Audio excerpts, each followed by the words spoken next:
aking anak ay walang karapatan mag-stay sa bahay ko o kumuha ng mga ani. Yo, what's up, happy people? Wala nang patumpik-tumpik pa. So, na agad tayo sa ating konteksto.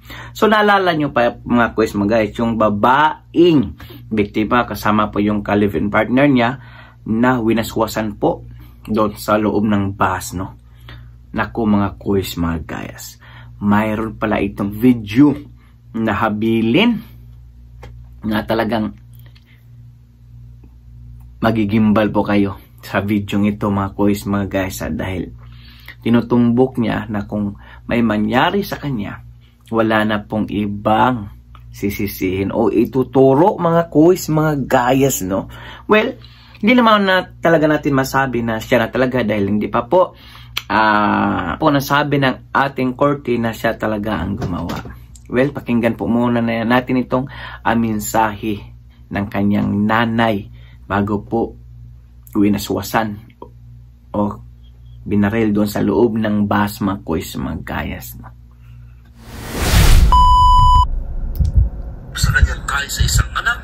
Ginawa ko itong video na ito para sabihin na ang aking anak ay walang karapatan mag-stay sa bahay ko o kumuha ng mga ani. Ipinilin din niya sa kanyang mga kapatid ang kanyang mga ari-arian. Wala raw karapatan dito ang kanyang anak. Tinatanggalan ko siya ng karapatan dahil alam naman niya na naghati na kami. Ginawa ko ang lahat para mapaayos ko ang buhay niya, pero ano ang iginanti niya? Kuha ang video na ito. Well, mga quiz mga guys, no? Naalala ko to mga quiz mga guys dahil pag nasa Pilipinas po tayo, damit lang langaw yun mga quiz mga guys dahil taglamig na, daming langaw. Naalala ko po mga quiz mga guys yung story po, The Prodigal Son mga quiz. No? Well, ito siya, wala naman siyang kapatid.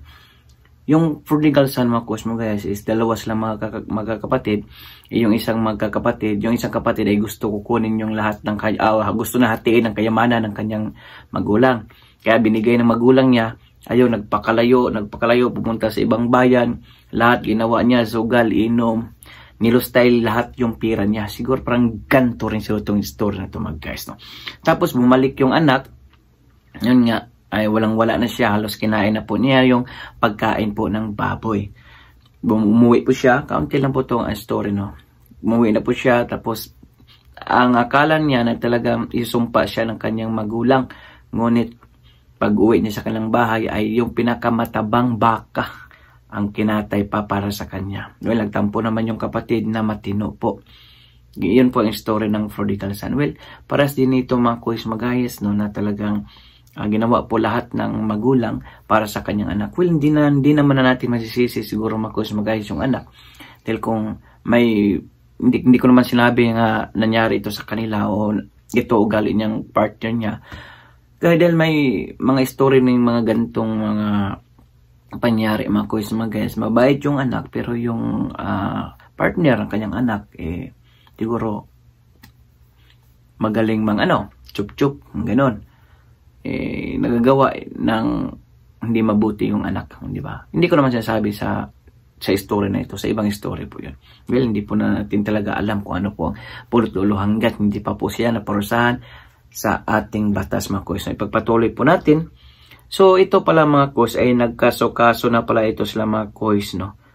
Nagkaso-kaso na pala ito sila. Noong pang Marso, noong panahong mayroon daw alitan ng mag-ina. Marso pala ito ng video. Idinimanda pa nga ng biktima ang kanyang sariling anak para sa mga reklamong robbery at kidnapping. Tumanggi na magkomento ang anak ng biktima hinggil sa naturang video. Umabot din ang hanggang 3 pagdinig sa korte ang mga sinampang reklamong robbery at kidnapping ng ina laban sa sariling anak. At itong November 8 sa kanilang huling hearing ay nagkaroon pa nga ng settlement o pag-aayos ang magkabilang kampo. Sa burol ng biktima sa Kawayan City sa Isabela, dinatnan ng aming team ang kanyang anak. May nabuti namin hindi siya pangalanan at huwag ipakita ang kanyang mukha dahil may natatanggap na rin daw siyang banta sa buhay matapos tukuyin ng PNP bilang posibleng person of interest sa krimen. Sa isang eksklusibong panayam, itinanggi niyang siya ang nagpatumba sa kanyang ina. Sila man ba mag-isa akong anak, nanay ko yan? Tutis ko ba'y patumbayan?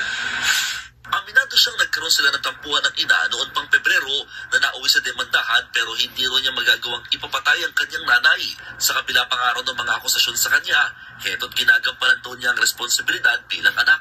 Pangit ang sisi nila sa akin lahat. Porket nagkakaso kami ng nanay ko, ako nakagandang na pag may nangyari na.